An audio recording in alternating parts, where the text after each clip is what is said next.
Bad hires are expensive, and whether it's your first employee or your 50th, getting it wrong costs time and money. Hiring is difficult. In fact, a study of over 20,000 employees found that 46% of new hires failed within the first 18 months, with only 19% considered as high performers.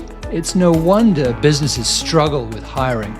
But a few insights from these 3 books can change those odds completely and really help with your next hire. The E-Myth, Who, and Traction. Now, I'm not going to do a full book review here. I'm really just pulling one powerful hiring concept from each book, something you can actually use in your business. And we've created a free guide with everything. You'll find it in the link below. The key insights in these books have been successfully used by tens of thousands of businesses, so you're in good company. Let's start with the E-Myth Revisited by Michael Gerber. This book changed how people think about building businesses. His practical approach for small business owners and entrepreneurs is a great philosophy for any growing business. Here's Gerber's big insight. Build your business like a franchise prototype, even if you'll never franchise it. Work on your business, not in it. Build systems, document your processes, then hire the people to run those systems. Here's what usually happens instead. We hire when we're desperate, drowning in work, 70-hour weeks, turning down clients. So we rush, bring someone in, try and train them on the fly, and then what happens? Constant questions.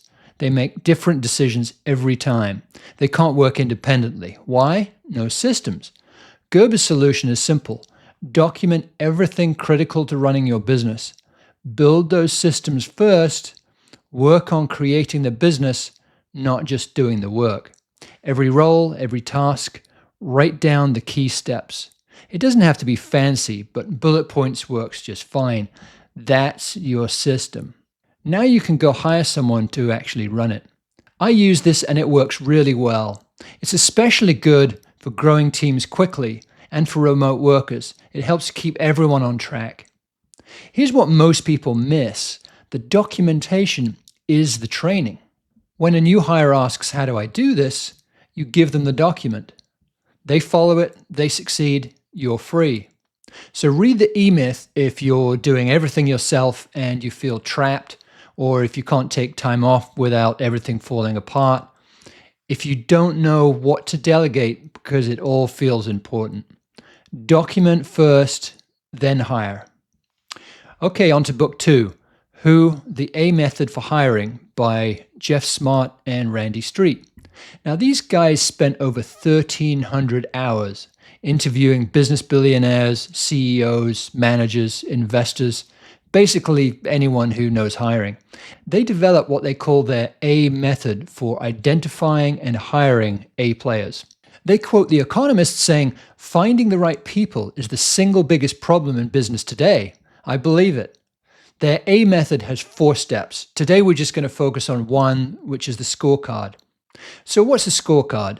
It's a document that describes exactly what you want the person to accomplish in a role. It has 3 parts. First, the mission, a summary of the core purpose of that job. Not vague stuff like support the team, but something specific like double the number of qualified leads and customers in the next 12 months. Clear, measurable. Second, outcomes. 3 to 8 measurable results ranked by importance. Not tasks like answer emails, but outcomes like maintain a 95% customer satisfaction by month 6. See the difference? Third, competencies, the specific traits they need to hit those outcomes. Things like efficiency, honesty, attention to detail, and there's many others that they need. Plus 5 to 8 cultural competencies that go on every scorecard. And here's the key, be specific. Why does this matter? With a vague job description, you're just hoping you'll recognize the right person. You're going off gut feel. But with a scorecard, you've got a blueprint. You can evaluate everyone against the same criteria. And importantly, once they are hired, the expectations are clear. And you use that scorecard as a way to evaluate their success. It's not rocket science, but most people skip it. They post looking for help and hope for the best. To be successful, you need to identify clear, measurable objectives. and make sure you hire the right person with the right skills and traits to fill the seat. So read Who if you've hired before and it just didn't work out, if you struggle with vague expectations, if you don't know how to evaluate people objectively beyond just vibes. The scorecard is everything. Last book, Traction by Gino Wickman. This one's not just about hiring, it's a complete system for running your business called the Entrepreneurial Operating System, or EOS. But there's one hiring filter in here that's incredibly powerful. It's called GWC. 3 questions. Do they get it? Do they want it? And do they have the capacity to do it? All 3 must be yes. 2 out of 3, they're the wrong fit. Here's what each means. Get it, they understand the role at a deep level, not just tasks, but why it matters. When you describe a scenario, they immediately get the implications. They ask good questions. They connect the dots.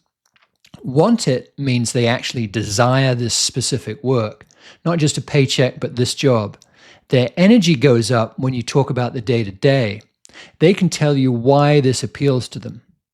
Capacity means they have the mental, physical, emotional, and time bandwidth to excel. Not just do it, but to do it well and consistently. And they're realistic about their other commitments. Here's why all 3 matter. Let's say you find someone who gets it and has capacity, but they don't really want it. 6 months in, something better comes along. They're gone. Or you find someone who wants it desperately, but doesn't really get your business. They'll create friction with clients. You'll be fixing their mistakes constantly. Or they get it and want it, but they're already overwhelmed.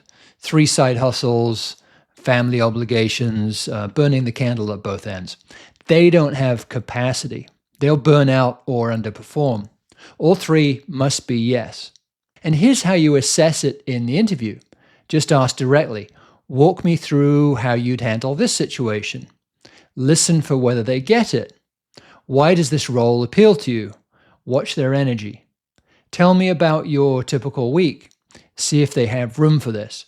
You're not tricking anyone. You're genuinely figuring out if this is a fit. So read Traction if you've hired people who look great on paper, but just didn't work and you don't know why. If you struggle with accountability across your team, or if you're building a business and need a framework for the whole organization. So GWC is simple, but it works. Okay, so which book do you read first? Well, here's how to decide. If you're overwhelmed and don't know what to delegate, start with the E-Myth. Build the systems first. If you struggle defining roles and evaluating candidates, read Who. You need that scorecard. If you hire people who seem right but didn't work out, read Traction. Use the GWC filter. And if you're building a team from scratch, read all 3. Start with the E-Myth to build your systems, then layer in the Who scorecard and the Traction GWC filter. They all work together. E-Myth answers, what will they do? Who answers, what does success look like? And Traction answers, will they actually fit? Here's what makes sense for your situation. We've put all this, the scorecard template, the GWC checklist, the decision guide into a free resource called the Hiring Resource Guide. See the link in the description. All 3 books are linked below if you want to go deeper. Now next week, we're going to be looking at pricing your services. If you're still trading hours for dollars and you want to move to value-based pricing, you'll want to see that. Subscribe so you don't miss it.